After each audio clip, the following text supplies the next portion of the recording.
Le thème que je voudrais aborder, c'est un thème qui, en général, en France, n'est pas très, très bien perçu. C'est le thème de l'innocence, car l'innocence n'est pas une caractéristique du caractère national français, de son idéologie, c'est une caractéristique propre au caractère américain.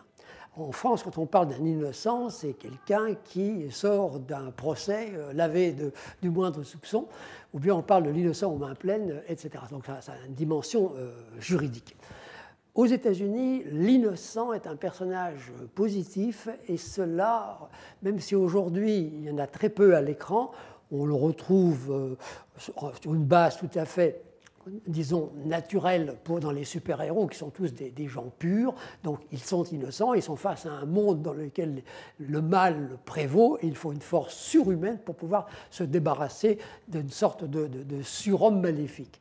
Mais initialement, le concept d'innocence a fait son chemin très tôt dans l'idéologie américaine, car il a été apporté dans le Nouveau Monde par les Pères pèlerins en 1620. Il faut bien comprendre une chose, avant de développer ça, c'est que les Pères pèlerins viennent donc d'Angleterre. Et en Angleterre, ils sont maltraités par les anglicans parce qu'ils rejettent l'Église anglicane. Pour eux, le message de Dieu se trouve exclusivement dans la Bible et il ne doit pas y avoir d'intermédiaire entre le lecteur de la Bible et la Bible elle-même. Donc, ils n'ont confiance qu'en Dieu, son message écrit et eux-mêmes.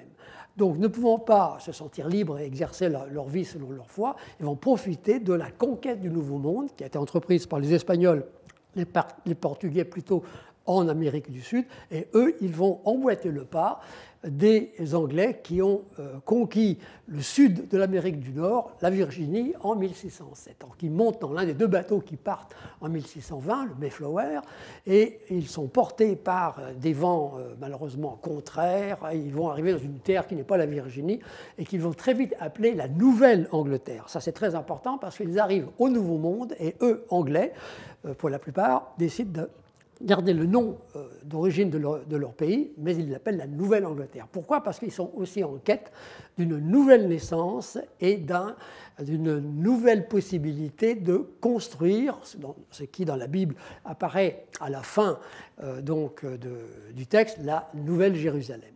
Alors, ce concept, vous voyez, de nouveauté est constant et surtout, il est lié à une idée de purification. Et cette purification s'opère dans le passage du Vieux Monde grâce à l'océan Atlantique qui les conduit dans le Nouveau Monde. Et là, l'océan va les purifier physiquement ainsi que, bien sûr, spirituellement. Et ils ont une seconde chance pour concrétiser, matérialiser sur Terre le désir de Dieu de voir un jour un peuple capable de construire une cité sur la colline, comme le gouverneur John Winthrop le dira en 1630, dans un discours qui est fondateur pour l'esprit américain.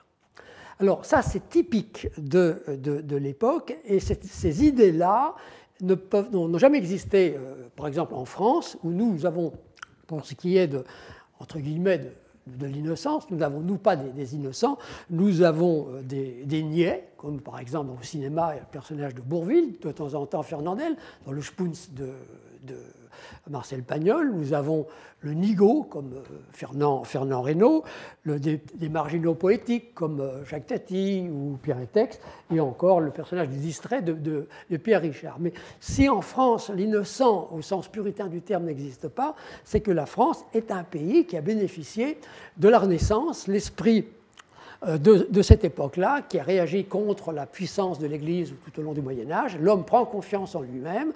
C'est le siècle des Lumières, ce sont les grands philosophes, c'est Voltaire, c'est Rousseau, etc. Et l'homme prend confiance en lui-même à ce moment-là.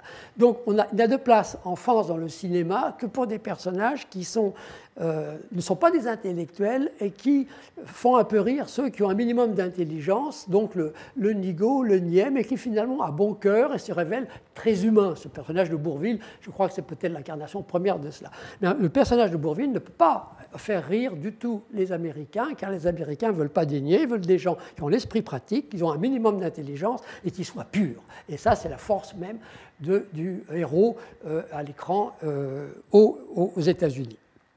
Alors, ce qui est important de savoir, c'est que si les puritains sont en quête d'une seconde chance et d'une possibilité de se purifier, dans la manière dont l'esprit américain s'est développé à travers le temps, l'idéologie américaine, il y a eu un deuxième temps très important, c'est la conquête de l'Ouest au XIXe siècle.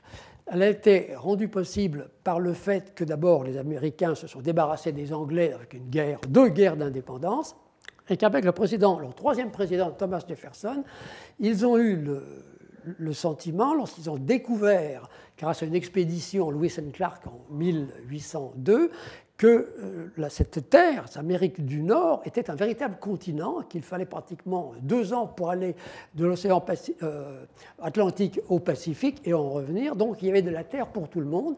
Et Jefferson a dit une chose fondamentale, c'est qu'il y aura de la terre à exploiter pour les fermiers jusqu'à la 1000e génération.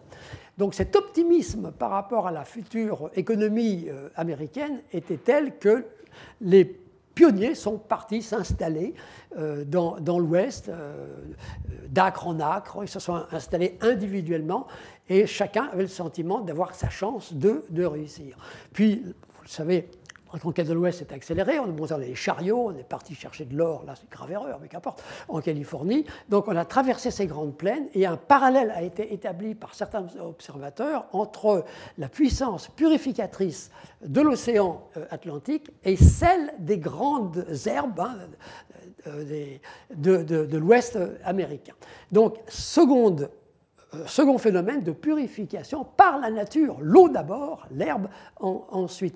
Donc dans l'idéologie américaine, il y a toujours ce concept de seconde chance qui est offerte à la fois par Dieu et par la terre américaine et l'esprit des puritains pour se purifier et par conséquent devenir absolument bon, peut-être pas aussi bon que l'enfant Jésus, mais assez proche de cet état-là. D'où, dans la littérature du XIXe siècle, l'importance phénoménale accordée à la nature par le philosophe Emerson, par exemple, dans son essai Nature, en 1840, et puis son fidèle ami Henry David Thoreau dans Walden ou la vie dans les bois, qui date, lui, je crois que je suis condamné à regarder mes dates, Nature est de 1836 et Walden de 1854. Alors, ce qui est intéressant avec le personnage de Thoreau, c'est que lui, il trouve que son ami Emerson est beaucoup trop théorique. Il ne suffit pas d'écrire des essais défendant la nature, etc., pour s'accomplir, être un bon individualiste et tout. Non, il faut les vivre. Et lui, il va aller vivre dans les bois tout seul, partant du principe qu'on peut vivre de ce que la nature offre, quitte à manger que des racines, des feuilles d'herbe et choses de ce genre. Bon, au bout d'1 an, il va avoir une belle dysenterie, etc., il va devoir revenir.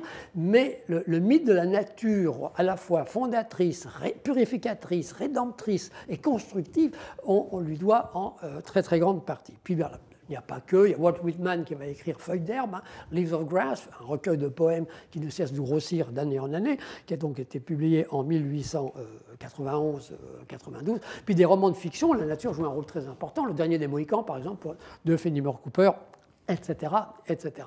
Donc, ce phénomène de la conquête de l'Ouest, qui est aussi pas seulement la naissance d'une nation, mais aussi un phénomène de purification d'un nouveau monde, même s'il est composé de différents types d'immigrants, dans un ensemble fondé sur la liberté d'entreprise, la liberté individuelle au sein d'un système social dans lequel il y a des règles à respecter, et bien sûr la liberté d'entreprendre, font que les États-Unis d'Amérique vont créer un nouveau type de personnage que le cinéma américain, dès qu'il va être constitué en un système de studio, un système de genre, un système de stars, va bien sûr mettre au premier plan, car le cinéma américain, il ne faut pas l'oublier, c'est un cinéma qui s'adresse au tout début à des immigrants illettrés. On leur donne des films courts d'une 14 minutes maximum, sans titre à lire, avec des actions très très simples, partant du principe que les nouveaux arrivants qui ne parlent pas nécessairement l'anglais vont pouvoir s'initier au mode de vie américain, que ce soit à la ville ou à la campagne, l'espace de quelques projections. Donc c'est un cinéma de propagande très direct, mais bien sûr très inconscient pour le public.